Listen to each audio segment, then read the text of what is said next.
Hello बच्चों, JEE 2018 का ये बहुत ही अच्छा प्रॉब्लम सॉल्व करते हैं। For every twice differentiable function f R to minus two, इसका मतलब जो फंक्शन है वो रियल नंबर पे डिफाइंड है और उसका रेंज जो है वो -2 से 2 के बीच में है। यानी कि आप कह सकते हैं कि मॉड एफ एक्स जो है वो 2 या 2 से कम है। Mod F x less than और इक्वल टू 2 है। With f0 square plus f prime 0 square is equal to 85, then which of the following statements is are true? अब इस तरह के क्वेश्चन को सॉल्व करने के लिए आपको सबसे पहले थॉट प्रोसेस समझना पड़ेगा कि कैसे ऐसे क्वेश्चन को अटैक किया जाए। तो अगर किसी स्टेटमेंट को आपको डिस्प्रूव करना हो तो एक आसान तरीका होता है कि आप कोई काउंटर एग्जाम्पल दिखा दीजिए, कोई काउंटर एग्जाम्पल ढूंढ के लाइए जिसमें ये चारों में से कोई स्टेटमेंट सेटिस्फाई नहीं होता है तो ऑब्वियसली वो इनकरेक्ट हो जाएगा। अब हम लोग कौन सा फंक्शन ले f। आप देख रहे हैं कि आपको जो स्टेटमेंट दे रखा है वो किसके बारे में है, f ऑफ 0 स्क्वायर, यानी कि फंक्शन की वैल्यू उसका स्क्वायर प्लस फंक्शन का डेरिवेटिव स्क्वायर, ये दोनों मिलकर के एक कांस्टेंट 85 मिल रहे हैं। तो हम लोग जानते हैं कि एक बाउंडेड फंक्शन होता है साइन, और साइन स्क्वायर प्लस उसका derivative cos, cos square, sine square plus cos square करने में हमें कुछ मिलता है, कांस्टेंट मिलता है। तो क्यों ना हम लोग एफ एक्स को साइन एक्स मान लें, मान के देखते हैं क्या होता है। लेकिन अगर आप एफ एक्स को साइन एक्स मानेंगे तो एफ ऑफ 0 स्क्वायर क्या हो जाएगा, 0 स्क्वायर प्लस एफ प्राइम क्या हो जाएगा, कॉस एक्स, कॉस 0 क्या हो जाएगा 1, तो 1 स्क्वायर, 0 स्क्वायर प्लस 1 स्क्वायर 85 तो नहीं होगा। यानी कि एफ एक्स को साइन एक्स मानने से हमारा काम नहीं चलेगा। अगर हम लोग काउंटर एग्जाम्पल ढूंढ रहे हैं तो ये नहीं चलेगा।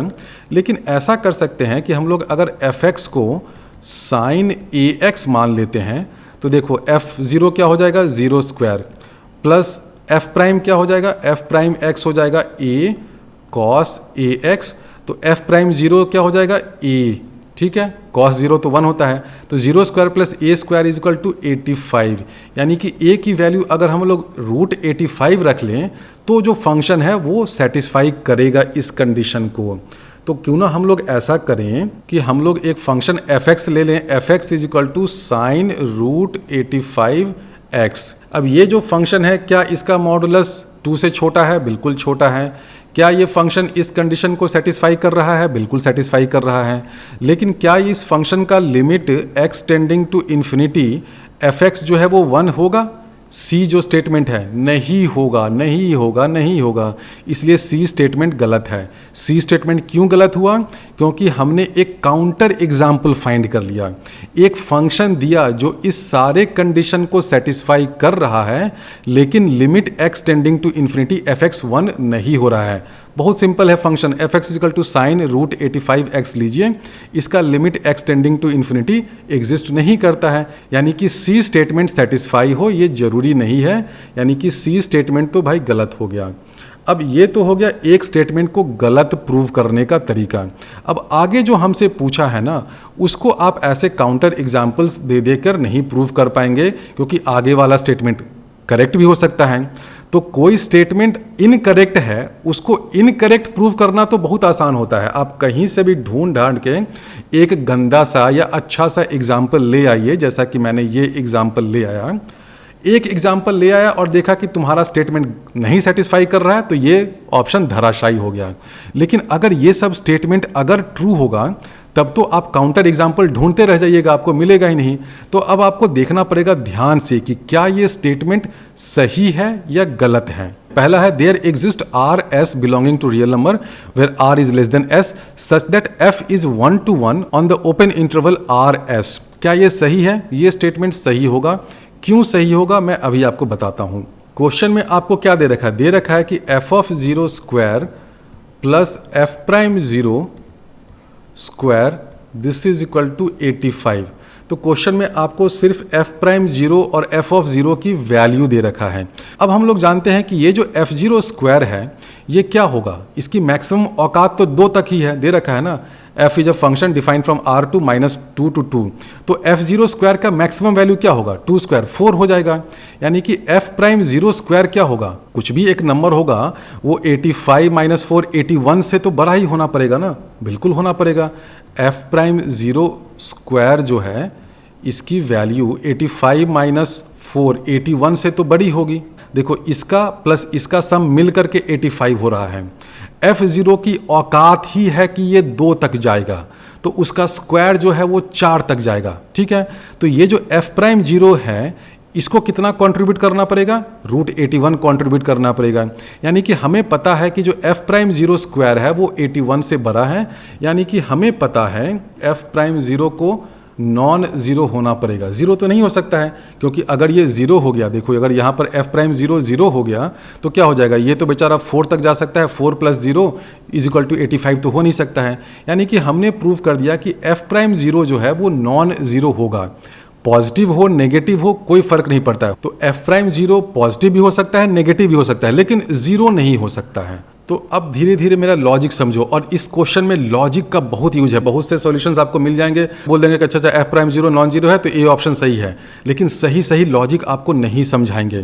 तो इस पूरे क्वेश्चन में सही लॉजिक, सही कॉन्सेप्ट समझना बहुत जरूरी है। यहां तक तो बिल्कुल क्लियर है ना कि f'0 एक नॉन जीरो नंबर होगा। f'0 कोई पॉजिटिव नंबर होगा, यानी कि या तो यहां पर होगा, या नेगेटिव होगा तो नीचे होगा। Without loss of any generality हम लोग मान लेते हैं कि ऊपर है, नीचे के लिए भी एग्जैक्टली सेम रीजनिंग रहेगी। तो मान लीजिए कि अगर f'0 पॉजिटिव है, यानी कि f'0 यहां पर कहीं होगा, तो इसके आसपास कोई भी आप इंटरवल लीजिएगा तो वहां पर f' की एक पॉजिटिव वैल्यू ही आपको मिलेगी। f'0 जो है वो एक पॉजिटिव नंबर है, यहां पर एक डॉट हो गया। मैं ये कह रहा हूं कि 0 के आसपास आप एक इंटरवल ऐसा ले सकते हैं सच दैट उस इंटरवल में f' की वैल्यू पॉजिटिव ही है। ऐसा इसलिए होगा क्योंकि देखो ये जो f' फंक्शन है ये क्या है, कंटिन्यूअस फंक्शन है। f' कंटिन्यूअस क्यों होगा, सोचो सोचो सोचो सोचो सोचो, क्योंकि फंक्शन दे रखा है एवरी ट्वाइस डिफरेंशिएबल फंक्शन, यानी कि f" एग्जिस्ट करता है, यानी कि f' को आप डिफरेंशिएट कर सकते हैं, यानी कि f' डिफरेंशिएबल फंक्शन है। तो अगर f' डिफरेंशिएबल फंक्शन है तो f' कंटिन्यूअस भी होगा। तो f' जो है वो कंटिन्यूअस फंक्शन है। अब ये एक कंटिन्यूअस फंक्शन है जो 0 पे उसकी वैल्यू कुछ है, c के बराबर मान लेते हैं, where c is a positive number. तो ये जो f' फंक्शन है अचानक से उछल के यहाँ पे 0 या इधर तो नहीं आ सकता है ना, ऐसे तो नहीं हो सकता है, क्योंकि f' कंटिन्यूअस फंक्शन है। कंटिन्यूअस फंक्शन की पहचान क्या होती है कि आपको बिना पेंसिल उठाए बनाना होता है। तो अगर उस फंक्शन को यहाँ से उठ करके यहाँ आना है, कहाँ से कहाँ आना है, यहाँ से उठ करके मान लीजिए कि 0 पे यहाँ कहीं आना है, इधर आना है, फंक्शन की वैल्यू को 0 आना है, तो उछल के तो नहीं आ सकता है, उसको किसी रास्ते से ही आना पड़ेगा ना, इसी किसी रास्ते से आना पड़ेगा। लो ये रास्ता है, ऐसे ऐसे घूमते घामते ही आएगा ना। तो f' देखो क्या हुआ, f' है एक कंटिन्यूअस फंक्शन। ये की फंडा है इस ए ऑप्शन को प्रूव करने के लिए। f' कंटिन्यूअस फंक्शन है, f' कंटिन्यूअस फंक्शन है तो ये जंप करके 0 पे नहीं आ सकता है, मतलब फंक्शन की वैल्यू 0 नहीं हो सकती है। यानी कि x = 0 के आसपास हम लोग एक इंटरवल बना सकते हैं -डेल्टा से डेल्टा लेंथ का, such that f' of x is greater than 0 या non zero for all x belonging to -delta to delta. अब ये हम लोगों ने मैथमेटिशियन वाली भाषा लिख दी तो बहुत से बच्चों को कन्फ्यूजन हो रहा होगा, लेकिन ज्योमेट्रिकली सोचो। f'0 क्या है, एक पॉजिटिव नंबर है। f'0 को आप नेगेटिव ही मान लीजिए, सेम लॉजिक काम करेगा। तो अगर f'0 एक पॉजिटिव नंबर है, यानी कि उसका ग्राफ ऊपर है, तो ये जो ऊपर वाला ग्राफ है अचानक से जंप करके यहाँ पर या यहाँ पे तो आ नहीं सकता है, क्योंकि f' क्या है, कंटिन्यूअस फंक्शन है। तो कुछ ऐसा ही ग्राफ बनेगा ना उसका, ऐसा ऐसा कुछ बनेगा कंटिन्यूअस फंक्शन का, यानी कि एक छोटे से लेंथ का इंटरवल होगा -डेल्टा से डेल्टा, सच दैट उस इंटरवल में फंक्शन का डेरिवेटिव पॉजिटिव होगा। या अगर शुरुआत से ही आप ले रहे हैं कि f'0 नेगेटिव था तो सारा लॉजिक सेम रहेगा, उस केस में क्या हो जाएगा, f'(x) इज लेस देन 0। तो f'(x) जो है वो या तो ग्रेटर देन 0 होगा या लेस देन 0 होगा for all x belonging to an interval which contains 0। f'(x) की वैल्यू या तो हमेशा पॉजिटिव होगी या हमेशा नेगेटिव होगी। तो f' की वैल्यू हमेशा पॉजिटिव हो, उसका मतलब क्या है कि वो फंक्शन स्ट्रिक्टली इंक्रीजिंग है। फंक्शन अगर स्ट्रिक्टली इंक्रीजिंग है तो 1 to 1 हो गया। अगर f' की वैल्यू उस इंटरवल में स्ट्रिक्टली लेस देन 0 है तो क्या हुआ, फंक्शन स्ट्रिक्टली डिक्रीजिंग है। स्ट्रिक्टली डिक्रीजिंग है तो भी फंक्शन 1 to 1 हो गया। तो ए ऑप्शन तो भाई करेक्ट है। सबसे पहले तो आप ये देखो कि जो f'0 है वो नॉन ज़ीरो नंबर होगा। पॉजिटिव भी हो सकता है, नेगेटिव भी हो सकता है, इसकी अपनी मर्जी है। मान लीजिए कि एफ प्राइम जीरो एक पॉजिटिव नंबर है, तो एफ प्राइम जो है वो अपने आप में एक कंटिन्यूअस फंक्शन है, तो वो एक पॉजिटिव वैल्यू से अचानक से उछल करके जीरो वैल्यू पे नहीं आ सकता है। उसको आने के लिए ऐसा एक कर्व बनाना पड़ेगा, और ये कंटिन्यूअस फंक्शन है तो कोई ब्रेक भी नहीं हो सकता है। तो हम लोग एक ऐसा इंटरवल फाइंड कर सकते हैं माइनस डेल्टा से डेल्टा, जिस इंटरवल में एफ प्राइम की वैल्यू पॉजिटिव ही रहेगी। अगर एफ प्राइम जीरो कोई नेगेटिव नंबर था तो एफ प्राइम एक्स की वैल्यू नेगेटिव ही रहेगी। और दोनों केस में अगर एफ प्राइम एक्स पॉजिटिव हो जाए या एफ प्राइम एक्स नेगेटिव हो जाए, फंक्शन स्ट्रिक्टली इंक्रीजिंग या स्ट्रिक्टली डिक्रीजिंग होता है, फंक्शन 1 to 1 होता है। तो ए ऑप्शन सही हो गया। अब हम लोग बी ऑप्शन देखते हैं। बी ऑप्शन में दे रखा है there exists x not belonging to -4 to 0 such that modulus f prime x not is less than और इक्वल टू 1। अब ये जो स्टेटमेंट दे रखा है ना, ये स्टेटमेंट ही आपको चिल्ला चिल्ला कर बता रहा है कि भैया आप मीन वैल्यू थ्योरम का यूज़ कर लो। जब भी आपको क्वेश्चन के स्टेटमेंट में there exist a number, there exist x not such that derivative of this that अगर हो ना, तो आपको 2-3 तरह के ही थ्योरम यूज़ करने पड़ते हैं। पहला तो एक होता है रॉल्स थ्योरम या लैग्रेंजेस मीन वैल्यू थ्योरम, दोनों एक दूसरे से रिलेटेड ही है, एक से आप दूसरा प्रूव कर सकते हैं। और दूसरा एक और चीज़ होता है कि फंक्शन का मैक्सिमा या मिनिमा के बारे में, तो वो मैं अगले स्टेटमेंट में समझाऊंगा। अभी हम लोग बी को देखते हैं। बी का जो स्टेटमेंट ही है ना, आपकी तरफ आंखों आंखों में इशारा कर रहा है कि बेटे इस स्टेटमेंट को प्रूव या डिसप्रूव करने के लिए क्यों ना आप Lagrange's mean value theorem use कर लें। रॉल्स थ्योरम हम लोग इसलिए यहाँ पर नहीं लगाएंगे क्योंकि रॉल्स थ्योरम में एक कंडीशन ये हो जाता है, रॉल्स थ्योरम में क्या होता है कि अगर F A is equal to F B हो, then I can say that F prime C is equal to 0 where C is a point which exist in this interval A to B. अब यहाँ पर F A is equal to F B तो नहीं दे रखा है, क्योंकि F of -4 F of 0 के बराबर हो नहीं पता है। लेकिन यहाँ पर हम लोग Lagrange's mean value theorem use कर सकते हैं। और वो थ्योरम क्या होता है, suppose f x is continuous on a to b and differentiable on a b. देखो ये क्लोज्ड है, ये ओपन है, इसका भी बहुत खेल होता है। ये ओपन इसलिए रखा है क्योंकि एक्स इज इक्वल टू ए पे वो फंक्शन डिफरेंशिएबल है कि नहीं है मुझे उसकी कोई परवाह नहीं है, लेकिन मुझे ये जरूर ध्यान देना है कि ए पर और बी पर वो फंक्शन कंटिन्यूअस हो जाए। Then there exist C belonging to open interval A B such that F prime C is equal to F B minus F A divided by B minus A. तो अब question में आपको जो statement दे रखा है उसमें क्या था, -4 to 0, इसके बीच में एक x नॉट एग्जिस्ट करवाना है। तो अगर हम लोग Lagrange's mean value theorem use करें तो हम लोग लिख सकते हैं कि f of 0 minus f of -4 divided by 0 minus -4, this is equal to f prime c की जगह हम लोग x नॉट लिख देते हैं क्योंकि क्वेश्चन के स्टेटमेंट में x नॉट यूज़ किया है। ये तो हो जाएगा ना, where x not belongs to -4 to 0, ये लिख सकते हैं। तो हम लोग ये लिख सकते हैं कि modulus f prime x not this is equal to, ऊपर वाला मॉडुलस आ जाएगा, क्या हो जाएगा f0 माइनस एफ ऑफ -4, नीचे में क्या है 4 है ना। देखो नीचे डिनोमिनेटर में क्या है 0 माइनस -4 प्लस 4 हो गया। अब देखो f0 माइनस एफ ऑफ -4 ये क्या हो जाएगा, हम लोग जानते हैं कि जो f(x) है वो ऐसा फंक्शन है कि उसका मॉडुलस जो है वो 2 या 2 से कम है, यानी कि हर फंक्शन की औकात ही है मैक्सिमम 2 तक जाने की। तो जो modulus f0 minus f of -4 है, इसमें अगर आप ट्रायंगल इनइक्वालिटी लगाइएगा तो this will be less then F of 0 का मॉडुलस प्लस एफ ऑफ -4 का मॉडुलस डिवाइडेड बाई 4 आ जाएगा। एफ ऑफ 0 का मॉडुलस मैक्सिमम 2 तक जाएगा, एफ ऑफ -4 का मॉडुलस वो भी मैक्सिमम 2 तक जाएगा। तो हम लोग लिख सकते हैं दिस इज लेस देन और equal to 2 + 2/4 this is equal to 1। तो हमने क्या प्रूव कर दिया कि f prime x0 modulus is less than और इक्वल टू 1, यानी कि एक ऐसा x नॉट एग्जिस्ट करता है किस इंटरवल में, -4 से 0 के बीच में, सच that F prime x not modulus is less than और इक्वल टू 1, यानी कि बी स्टेटमेंट करेक्ट हो गया। ध्यान ये देना है कि जब मॉडुलस लेंगे तो मॉडुलस f0 जो है वो भी 2 से छोटा होगा, मॉडुलस f ऑफ -4 वो भी 2 से छोटा होगा, तो ट्रायंगल इनइक्वालिटी से 4 से छोटा होगा, 4/4 1 हो गया। तो modulus f prime x not this is less than और इक्वल टू 1, तो बी स्टेटमेंट सही हो गया, सी तो गलत हो ही गया है।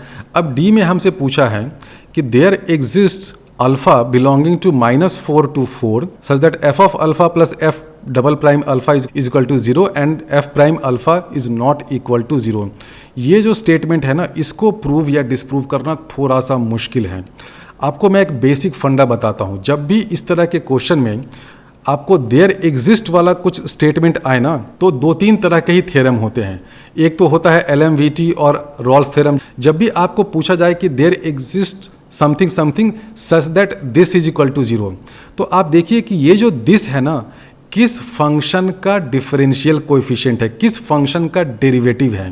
क्योंकि कोई भी थ्योरम हो, अगर आपको किसी चीज़ को 0 प्रूव करना है या प्रूव करना है कि इसका मॉडुलस लेस देन और इक्वल टू 1 है, तो आपको पेरेंट फंक्शन पे जाना पड़ेगा जिस पेरेंट का ये बच्चा है, यानी कि जिस पेरेंट का ये डेरिवेटिव है। देखो इसमें भी देखो f प्राइम एक्स नॉट हमने प्रूव किया, तो हमारे पास f था, उसका बाप था। हमने f पे कंडीशन लगाया कि भाई mod fx is less than और इक्वल टू 2, तो हमने f प्राइम उसके बच्चे पे भी कंडीशन लगा दिया LMVT का यूज़ करके। तो सबसे पहला तो आप ये देखो कि जब भी आपको इस तरह का कुछ प्रूव या डिसप्रूव करना हो कि this thing is equal to 0, तो आप ये देखो कि ये जो दिस थिंग है, ये जो महाशय बैठे हुए हैं, कौन से महाशय? महाशय है f plus f double prime. यहाँ पे अंदर में अल्फ़ा या x होगा, वो सब मैं नहीं लिख रहा हूँ। आपको देखना है कि ये जो महाशय हैं, ऑब्वियसली ये भी एक फंक्शन ही है, f function plus f double prime. ये महाशय ये किसका बच्चा है भाई? किसका बच्चा यहाँ घूम रहा है? यानी कि ऐसा कौन सा फंक्शन है, कोई नया फंक्शन आप इजाद करिए, आविष्कार करिए, इन्वेंट करिए, सच दैट उस फंक्शन का ये डेरिवेटिव हो जाए। क्या वो फंक्शन f हो सकता है? नहीं, क्योंकि f का डेरिवेटिव तो ये नहीं होता है। वो फंक्शन f प्राइम भी नहीं हो सकता है, नहीं, क्योंकि उसका भी डेरिवेटिव ये नहीं हो सकता है। तो मेरी अभी तलाश क्या है? थॉट प्रोसेस समझो कि मैं कैसे इस क्वेश्चन को अटैक कर रहा हूँ। अदरवाइज जेईई एडवांस में आपको ऐसा एक और नया क्वेश्चन मिल जाएगा, आप मुंह बहा के बैठ जाओगे, कुछ नहीं कर पाओगे। थोड़ा सा डिफिकल्ट क्वेश्चन है ऑब्वियसली, इसलिए थोड़ा सा इसमें टाइम लगेगा। हमसे पूछ रहा है कि f of alpha plus f double prime is equal to 0, यानी कि f plus f double prime, इसके बारे में हमें पता करना है। तो सबसे पहले तो देखो कि ये जो फंक्शन है क्या किसी फंक्शन का डेरिवेटिव है। अब यहाँ पर थोड़ा सा आपको हिट एंड ट्रायल करना pड़ेगा, और अगर आपने खूब सारे क्वेश्चन सॉल्व कर रखे हैं तो आपको लग जाएगा कि अगर हम लोग ये फंक्शन लें gx is equal to f x square plus f prime x square, तो इसका डेरिवेटिव देखिए क्या होगा। अब कुछ बच्चे बोलेंगे कि सर आपको ये सपना आता रहता है क्या, उठा के ले लिए कि F x square plus f prime x square कर लो तो देखो होता है कि नहीं। सपना नहीं आता है, मैं बताता हूँ क्यों नहीं आ रहा है। क्वेश्चन में देखो दे रखा है F of 0 square plus f prime 0 square, यानी कि क्वेश्चन ही आपको हिंट दे रहा है कि इस फंक्शन के बारे में जरा देखो तो सही, इस पर क्या क्या ऑपरेशन हो सकता है। ये फंक्शन क्या है? ये जो हमने g फंक्शन लिखा है, ये g क्या है? g is equal to f square plus f prime square है, ठीक है। इसको मैंने शॉर्ट में लिख दिया है, एक्स वगैरह नहीं लिखा है। तो इसका अगर आप डेरिवेटिव लीजिएगा, किसका डेरिवेटिव? जी का, तो क्या हो जाएगा? जी प्राइम इज इक्वल टू हो जाएगा एफ स्क्वायर है ना, एफ एक्स स्क्वायर का डेरिवेटिव लीजिएगा तो क्या हो जाएगा? 2fx, एफ एक्स की जगह हम लोग सिर्फ एफ लिख रहे हैं, इंटू एफ प्राइम, ये हो जाएगा, प्लस यहाँ क्या हो जाएगा? 2f prime into f double prime. सब जगह एक्स भी आएगा लेकिन वो मैं नहीं लिख रहा हूँ। देखो gx अगर आप ये फंक्शन लीजिएगा F x square plus f prime x square, तो g का डेरिवेटिव क्या हो जाएगा? g का जंजाल मत बनाइए, समझ लो इसको। g प्राइम क्या हो जाएगा?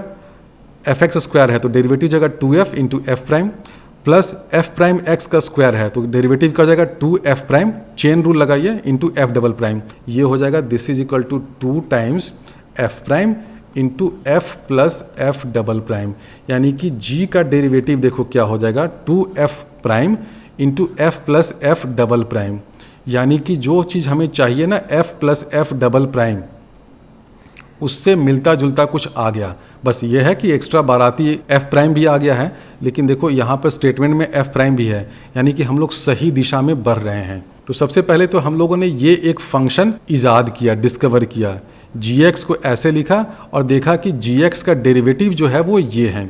अब ऐसे लिखने से क्या फ़ायदा होगा? अब आपको gx पे कुछ ना कुछ थ्योरम लगाना पड़ेगा, क्योंकि कोई थ्योरम हम लोग लगाते हैं तभी तो हम लोग कह सकते हैं कि g का डेरिवेटिव ऐसा होगा वैसा होगा। और सबसे खूबसूरत सा और सबसे प्यारा थ्योरम बच्चों का होता है रॉल्स थ्योरम या LMVT।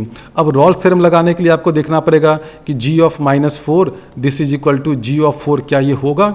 नहीं होगा, क्योंकि f ऑफ 4 f ऑफ -4 हमें कुछ नहीं पता है, तो रॉल्स थ्योरम नहीं लगेगा। उसी तरह अगर हम लोग LMVT लगाने जाएंगे तो हमें g ऑफ -4 और g ऑफ 4 उसकी वैल्यू चाहिए होगी, और उसकी वैल्यू को माइनस करेंगे, तब हमें मिलेगा, क्या मिलेगा, हमें मिलेगा कि जी प्राइम का जो डेरिवेटिव है ना वो इज इक्वल टू समथिंग है। लेकिन क्वेश्चन तो आपसे पूछ रहा है कि जी प्राइम का डेरिवेटिव में ज़ीरो लाना है। तो जब भी आपको derivative is equal to zero लाना हो ना, तो दो ही थ्योरम में आता है जनरली आपके लेवल पे।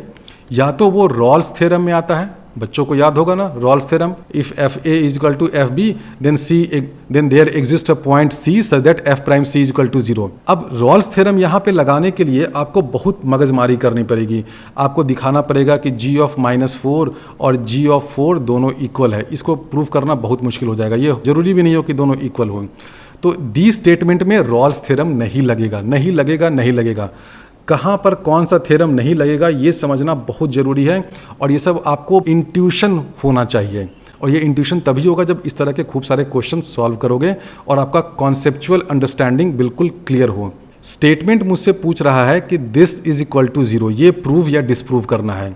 हमने इतनी मुश्किल से ये तो पता कर लिया कि ये जो चीज़ है f plus f double prime, ये इस बाप gx का बेटा है, उसका डेरिवेटिव है। तो अब हमें gx पे कोई थ्योरम लगाना पड़ेगा।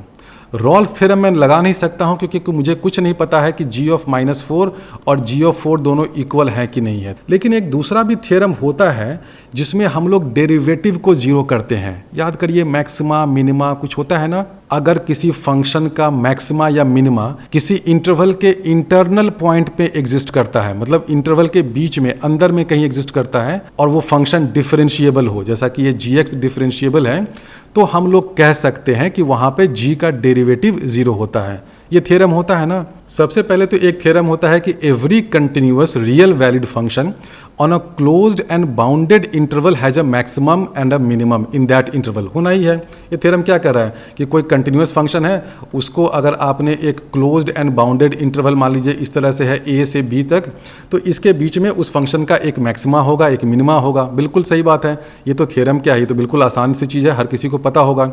ये कहाँ से आती है? ये आती है रियल नंबर लाइन की प्रॉपर्टी के कारण। अगर यहाँ पर रियल वैल्यूड नहीं होता ना तो इस थ्योरम का बैंड बच जाता। ठीक है। अब ये सब चीज़ें टोपोलॉजी में आप लोग पढ़िएगा अगर आपको MSc करने का शौक होगा तो ये तो बहुत सिंपल चीज़ है, ये समझ में आ गया होगा सबको कि कोई फंक्शन अगर कंटिन्यूअस है तो एक क्लोज्ड एंड बाउंडेड इंटरवल पे उसका मैक्सिमा भी लाई करेगा और मिनिमा भी लाई करेगा। अब ये बताओ कि क्या ये जरूरी है कि वो जो मैक्सिमा या मिनिमा है वो किसी अंदर के पॉइंट पे लाई करे, और क्या ये जरूरी है कि वहाँ पर डेरिवेटिव भी जीरो हो? बिल्कुल ज़रूरी नहीं है, क्योंकि मैंने देखो सिर्फ लिखा है कंटिन्यूअस फंक्शन है। फंक्शन मान लो ऐसा है, ये लो बेटा तीर ऐसा ऐसा।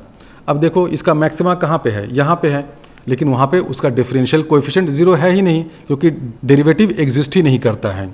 तो कंटिन्यूअस और रियल वैलिड फंक्शन में क्लोज्ड एंड बाउंडेड इंटरवल पे मैक्सिमा होगा, मिनिमा होगा, लेकिन कहाँ पर होगा ये पता करना एक अलग कहानी है। और साथ ही साथ ये भी जरूरी नहीं है कि जो मैक्सिमा या मिनिमा है वो किसी इंटरनल पॉइंट पे एग्जिस्ट करे, क्योंकि हो सकता है कि मान लीजिए हमने फंक्शन ऐसा ले लिया f(x = x), बनाओ तो जरा देखो, मान लो एक फंक्शन है f(x = x), f(x = x) का ग्राफ ऐसा बन गया। अब इंटरवल मान लो है 0 से लेकर के 4 तक, तो उसका मैक्सिमा और मिनिमा कहाँ लाई करेगा? 0 और 4 पे लाई करेगा, किसी इंटरनल पॉइंट पे लाई भी नहीं कर रहा है। इंटरनल पॉइंट पे f'(x) 0 है भी नहीं, कहीं पे भी f'(x) 0 नहीं है। तो कोई भी कंटिन्यूअस और रियल वैलिड फंक्शन हो तो किसी भी क्लोज्ड इंटरवल पे उसका मैक्सिमा और मिनिमा दोनों लाई करेगा, लेकिन वो मैक्सिमा और मिनिमा एंड पॉइंट्स पे भी हो सकता है और इंटरनल पॉइंट्स पे भी हो सकता है। ये समझने वाली बात है। देखो जैसे कि ये f(x = x) है ना, इसका मैक्सिमा और मिनिमा कहाँ है? एंड पॉइंट्स पे हैं, इंटरनल पॉइंट पे नहीं है। तो कोई भी कंटिन्यूअस फंक्शन अगर क्लोज्ड एंड बाउंडेड इंटरवल पे डिफाइंड है तो उसका मैक्सिमा और मिनिमा तो होगा ही होगा। कहाँ पर होगा वो अलग कहानी है। वो एंड पॉइंट्स पे भी हो सकता है, किसी इंटरनल पॉइंट पे भी हो सकता है। अगर इंटरनल पॉइंट पे हुआ तो क्या होगा मैं अभी बताता हूं अगले थ्योरम में। अगला थ्योरम ये कहता है if a function f(x) has either a maximum और a minimum at an internal point या at an interior point c of an interval and if its derivative exist at c then f'(c) must vanish. ये theorem है, बहुत simple theorem है, हर किसी को पता होगा। ऊपर वाला थ्योरम तो ये कह रहा है कि कंटिन्यूअस फंक्शन है तो भाई उसका मैक्सिमा और मिनिमा तो लाई करेगा ही। अब वो मैक्सिमा और मिनिमा एंड पॉइंट्स पे भी हो सकता है और इंटीरियर में भी हो सकता है। ये थ्योरम कह रहा है कि अगर इंटीरियर में हुआ और अगर उस पॉइंट पे फंक्शन डिफरेंशिएबल है तो उस पॉइंट पे फंक्शन का डेरिवेटिव 0 होगा। तो हम लोग अभी इसी थ्योरम का यूज करेंगे। इस थ्योरम को हम लोग किस फंक्शन पे लगाएंगे? इस थ्योरम को हम लोग लगाएंगे g फंक्शन पे। ये जो g का जंजाल फंक्शन है ना, हम लोग एक इंटरवल लेंगे और देखेंगे कि उस इंटरवल के इंटीरियर पॉइंट पे g का मैक्सिमा है, तो ऑब्वियसली वहाँ पर g का डेरिवेटिव 0 हो जाएगा, g प्राइम अल्फ़ा 0 हो जाएगा। जैसे ही g प्राइम अल्फ़ा 0 हो जाएगा तो हो सकता है कि ये स्टेटमेंट सही हो जाए। तो थॉट प्रोसेस समझो। हमने सबसे पहले तो एक gx फंक्शन डिफाइन किया। अब हम लोग एक इंटरवल ढूंढ रहे हैं जिस इंटरवल पे gx का जो मैक्सिमा या मिनिमा है वो एक इंटीरियर पॉइंट्स पे है। तो सबसे पहले तो आप बताइए कि इंटरवल क्या होगा। क्या हम लोग उस इंटरवल को -4 से 4 तक ले लें? आप कह सकते हैं कि ले लीजिए ना, क्या फ़र्क पड़ता है। आपको यहाँ पे देखिए -4 से 4 तक सब कुछ दे ही रखा है, इसी से आप काम चला लीजिए। लेकिन हम लोग इंटरवल को अगर -4 से 4 लेंगे तो देखो प्रॉब्लम क्या है। अगर हम gx फंक्शन के साथ -4 से 4 इस इंटरवल में काम करते हैं, इस क्लोज्ड इंटरवल में, तो हमें क्या क्या देखना होगा कि g ऑफ -4, g ऑफ 4, ये सब कुछ तो पता करना पड़ेगा। क्योंकि हम लोग थ्योरम कौन सा यूज़ करेंगे?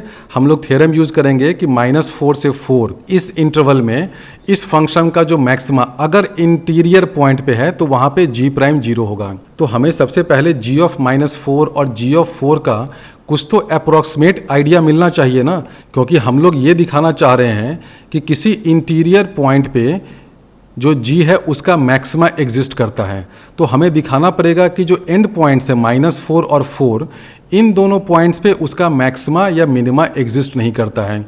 तो हमें g ऑफ -4 और g ऑफ 4 ये पता करना पड़ेगा। अब g ऑफ -4 पता करने में देखो क्या मुश्किल है।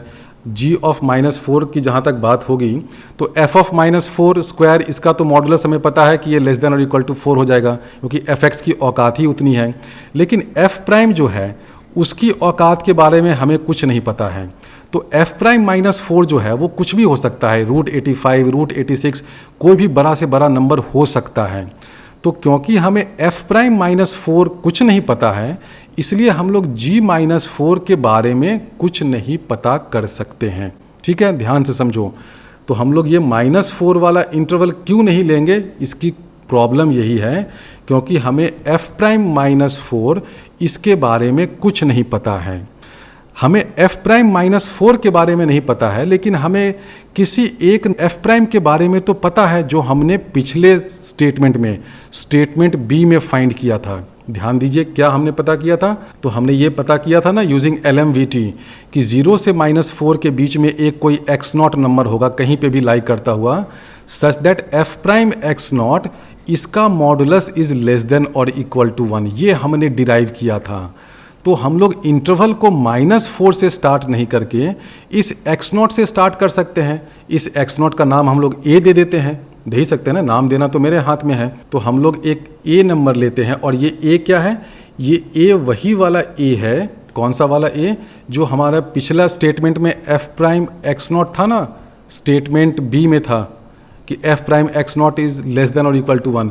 उसी x0 को यहाँ पर हम लोग a कह रहे हैं। a इसलिए कह रहे हैं क्योंकि आगे यहाँ पर एक हम लोग b भी फाइंड कर लेंगे। तो ये a कहाँ से आया ये समझ लो। LMVT आप अप्लाई करिए 0 से -4 के बीच में, लैग्रैंजेस मीन वैल्यू थ्योरम। किस फंक्शन पे अप्लाई करिए? f फंक्शन पे। f फंक्शन पे जब हम लोग LMVT अप्लाई करेंगे बिटवीन -4 to 0, ये देखो यहाँ से मिला। LMVT हमने लगाया था -4 से 0 के बीच में f फंक्शन पे, तो हमें f प्राइम x0 मिला था और modulus f prime x0 is less than और इक्वल टू 1। इसी x0 को अभी स्टेटमेंट डी में हम लोग a कह रहे हैं। a इसलिए कह रहे हैं क्योंकि आगे हम लोग एक b को भी लेंगे। तो ये जो a है वो -4 से 0 के बीच में है। एग्जैक्टली सेम तरीके से आप LMVT 0 से 4 के बीच में लगाइएगा तो सब कुछ सेम रहेगा। यहाँ 4 हो जाएगा, यहाँ 0 हो जाएगा, 4 - 0 हो जाएगा, सब कुछ सेम होगा। आपको एक नया पॉइंट b मिल जाएगा सच that modulus f prime b is less than और इक्वल टू 1। तो हम लोग 2 बार LMVT लगाएंगे। एक बार लगाएंगे -4 से 0 के बीच में और अगली बार लगाएंगे 0 से 4 के बीच में, तो हमें एक B रियल नंबर मिलेगा such that f'(b) modulus is less than और इक्वल टू 1। तो हम लोग एक B नंबर फाइंड कर लेंगे, यहाँ पे कहीं होगा B such that f'(b) modulus is less than और equal to 1।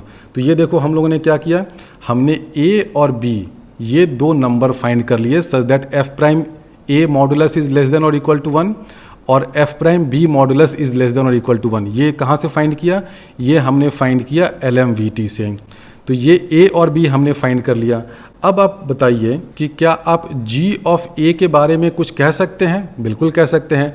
Modulus of G of A क्या हो जाएगा, this will be less than और equal to modulus of fx square क्या होता है, ये 2 स्क्वायर से कम होगा यानी कि 4 से कम होगा। और मॉडुलस ऑफ f'(a) क्या है, ये देखिए 1 से कम है, तो हम लोग ये लिख सकते हैं ना modulus of GA this is less than और equal to 4 plus modulus of f'(a) square. अब इसका स्क्वायर करने पे क्या हो जाएगा, 1 आएगा, यानी कि ये 4 + 1 5 से छोटा होगा, बिल्कुल छोटा होगा। क्योंकि देखो हमने gx कैसे डिफाइन किया है, हमने g डिफाइन किया है gx is equal to fx square plus f'(x) square. तो modulus of g of a ये क्या हो जाएगा, ये 4 से छोटा होगा, ये 1 से छोटा है, यानी कि modulus of g of a this is less than और इक्वल टू 5। उसी तरह modulus of g of b क्या हो जाएगा, this will be also less than और equal to 5। Exactly same logic है, क्योंकि देखो f ऑफ b क्या हो जाएगा, 2 से छोटा होता है तो उसका स्क्वायर 4 से छोटा होगा, और मॉडुलस ऑफ f'(b) जो है वो क्या हो जाएगा, 1 से छोटा होगा, यानी कि g ऑफ b जो हो जाएगा उसका भी मॉडुलस 5 से छोटा होगा। तो a और b पे जो g फंक्शन की वैल्यू है उसका मॉडुलस 5 से छोटा होगा। और क्वेश्चन में हमें दे रखा है कि g of 0 is equal to 85। तो इसीलिए देखो हमने इस फंक्शन को ऐसे डिफाइन किया था ना, क्योंकि क्वेश्चन में जो स्टेटमेंट दे रखा है ना वो दे रखा है f0 square plus f'0 square is equal to 85, यानी कि क्वेश्चन हमें कह रहा है कि g of 0 is equal to 85, यानी कि जो g फंक्शन है उसकी वैल्यू 0 पे कितनी हो जा रही है, 85 हो जा रही है। और a और b पे जो उसकी वैल्यू होगी +5 से -5 के बीच में है, b पे भी +5 से -5 के बीच में है। यानी कि ये वाला जो इंटरवल है ना, देखो a से लेकर b तक का, a से b जो इंटरवल हो गया, इसमें g का जो मैक्सिमम होगा वो कितना होगा, 85 या 85 से बड़ा होगा। क्योंकि देखो इस इंटरवल में a से b, देखो ये जो इंटरवल है 0 जो है वो इसी इंटरवल में कंटेंट है। g ऑफ 0 की वैल्यू क्या है, ये है 85 के बराबर। तो इस इंटरवल में इस g फंक्शन का जो मैक्सिमा होगा वो 85 या 85 से बड़ा होगा, 85 भी हो सकता है या इससे बड़ा हो जाए। इस g फंक्शन की मैक्सिमम वैल्यू जो होगी वो 85 या 85 से बड़ी होगी। अब ये जो मैक्सिमा है क्या एंड पॉइंट्स पे होगा, नहीं होगा, क्योंकि एंड पॉइंट्स पे हमने दिखा दिया है कि फंक्शन की मैक्सिमम वैल्यू क्या है, उसका मॉडुलस जो है वो 5 से छोटा है। तो एंड पॉइंट्स पे तो मैक्सिमा हो ही नहीं सकता है। तो मैक्सिमा कहाँ होगा, किसी इंटीरियर पॉइंट पे होगा, वो 0 पे भी हो सकता है या 0 के अलावा किसी दूसरे पॉइंट पे भी हो सकता है। तो हमने ये प्रूव किया कि ये जो इंटरवल है a से b, इस इंटरवल में g फंक्शन का जो मैक्सिमा होगा वो एंड पॉइंट्स पे नहीं होगा। एंड पॉइंट्स पे नहीं होगा ये प्रूव करना क्यों जरूरी था, क्योंकि बहुत सारे ऐसे फंक्शन होते हैं such that gx is equal to x, जिसमें मैक्सिमा या मिनिमा क्या है, एंड पॉइंट पे हो जाता है। तो आप नहीं कह सकते हैं कि किसी इंटीरियर पॉइंट पे g'(x) 0 होगा, नहीं कह सकते हैं ना।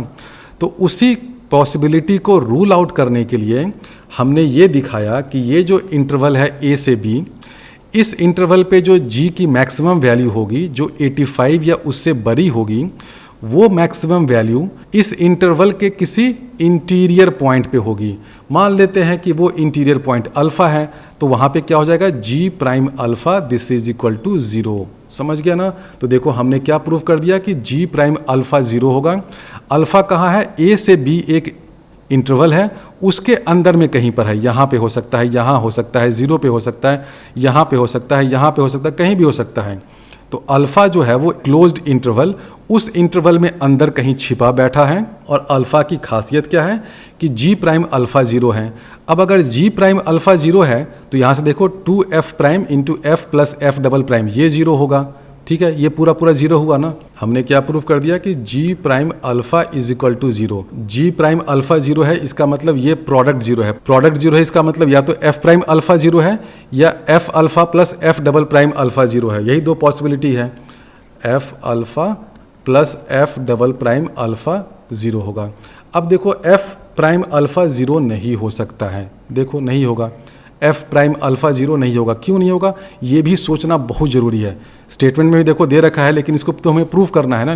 बहुत सिंपल है, देखो एफ प्राइम अल्फा जीरो नहीं होगा। क्यों नहीं होगा, क्यों नहीं होगा, सोचो सोचो क्यों नहीं होगा।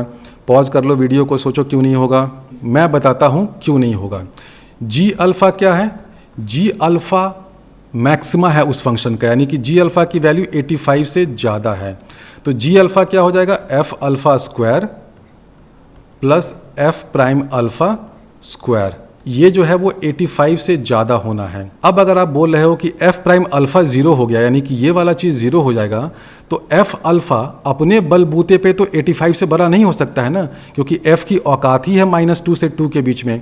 इसलिए f prime alpha can not be equal to zero, ये नहीं होगा। अब इस एक क्वेश्चन में इतने सारे कॉन्सेप्ट हैं, आई डाउट कि किस बच्चे ने 4-5 मिनट में ये किया होगा। समझाने में मुझे आधा घंटा लग रहा है, लेकिन जिनका कॉन्सेप्ट क्लियर होगा वो आसानी से समझ सकते हैं। सॉल्व भी मुझे लगता है कि 5-6 मिनट में कर ही लेंगे। ये देखो मैंने प्रूफ कर दिया कि जी प्राइम अल्फा जीरो है। अल्फा कौन सा पॉइंट है, अल्फा वो वाला पॉइंट है जहाँ पे इस जी फंक्शन का, जो जी फंक्शन मैंने ईजाद किया, जिसको पैदा मैंने किया, इस फंक्शन का मैक्सिमा है। उस फंक्शन का मैक्सिमा है, यानी कि जी प्राइम अल्फा जीरो हो जाएगा। जी प्राइम अल्फा जीरो है, यानी कि एफ प्राइम अल्फा जीरो होगा, या this is equal to zero. F prime alpha zero नहीं होगा। क्यों नहीं होगा, सिंपल लॉजिक है, क्योंकि जी अल्फा क्या हो जाएगा उस जगह पे, F alpha square plus f prime alpha square. अब अल्फा क्योंकि मैक्सिमा वाला पॉइंट है, यानी कि जी की वैल्यू क्या होगी, 85 से ज़्यादा होगी, बिल्कुल होनी ही है ना, क्योंकि जी ऑफ जीरो ही हम लोग जानते हैं कि 85 के बराबर है। तो मैक्सिमा पे 85 से बड़ा होगा तभी तो इसको मैक्सिमा का खिताब मिलेगा ना, तमगा मिलेगा। मैक्सिमा का मेडल अगर इस अल्फ़ा को मिला है तो जी अल्फ़ा की वैल्यू 85 या उससे ज़्यादा होनी है। अब अगर आप एफ प्राइम अल्फ़ा को ही जीरो कर दोगे, इसको जीरो कर दोगे, तो एफ अल्फ़ा क्या हो सकता है 85 या उससे बड़ा नहीं हो सकता है ना, क्योंकि f की औकात ही है -2 से 2 तक। तो f प्राइम अल्फ़ा जो है वो जीरो नहीं हो सकता है। तो भाई ये कर दो कि f prime alpha is not equal to zero. It means f alpha plus f double prime alpha is equal to zero, यानी कि डी स्टेटमेंट सही हो गया। यानी कि अल्फ़ा एक ऐसा नंबर एग्जिस्ट करता है बिटवीन -4 to 4। लेकिन हम कुछ बच्चे बोलेंगे कि सर आपका तो अल्फ़ा जो है वो a से b के बीच में है, तो ठीक है ना, क्या फ़र्क पड़ता है, कुछ फ़र्क नहीं पड़ता है। हमने प्रूव किया कि alpha exist between a to b, लेकिन ये जो a to b क्या है, ये तो सबसेट है ना इसका, -4 से 4 तक का। तो अल्फ़ा क्या हो जाएगा, -4 से 4 इसमें भी बिलोंग करता है। तो डी स्टेटमेंट सही हो गया। आप यहाँ से देखो अल्फ़ा कहीं यहाँ कहीं होगा ना, तो alpha belongs to a to b इस क्लोज्ड इंटरवल में है, और ये जो a to b closed interval है ये सबसेट है किसका, -4 से 4 तक का। आप इस नंबर लाइन को देखो, a यहाँ पर है, b यहाँ पर है, और a से b जो क्लोज्ड इंटरवल है वो -4 से 4 का सबसेट है। अल्फ़ा जो है वो a से b इसी में कहीं लाई करता है, तो ऑब्वियसली अल्फ़ा जो है वो -4 से 4 इस बड़े वाले इंटरवल में के अंदर तो लाई कर ही रहा है ना। तो b, d और a ये 3 स्टेटमेंट सही है, c जो था वो गलत था। तो ये बहुत ही अच्छा क्वेश्चन था। इसमें खूब सारे थ्योरेटिकल कैलकुलस के कॉन्सेप्ट्स यूज़ किए गए, और आप थॉट प्रोसेस को जरूर समझिएगा कि ये डी स्टेटमेंट मैंने कैसे प्रूव किया। सबसे पहले ये फंक्शन ईजाद किया, इसको डिस्कवर किया, दिखाया कि इसका डेरिवेटिव जो है वो इसके बराबर है। फिर हमने एक इंटरवल कंस्ट्रक्ट किया और वैसा इंटरवल लिया जिसमें जी फंक्शन का जो मैक्सिमा है वो इंटीरियर पॉइंट पे है। मैक्सिमा इंटीरियर पॉइंट पे है तो दिखा दिया कि जी प्राइम अल्फ़ा ज़ीरो होगा, यानी कि ये ज़ीरो होगा। फिर दिखाया कि एफ़ प्राइम अल्फ़ा तो ज़ीरो हो ही नहीं सकता है, क्योंकि एफ़ जो है वो -2 से 2 के बीच में लाई करता है। तो हमने प्रूव कर दिया कि f alpha plus f double prime alpha is equal to 0।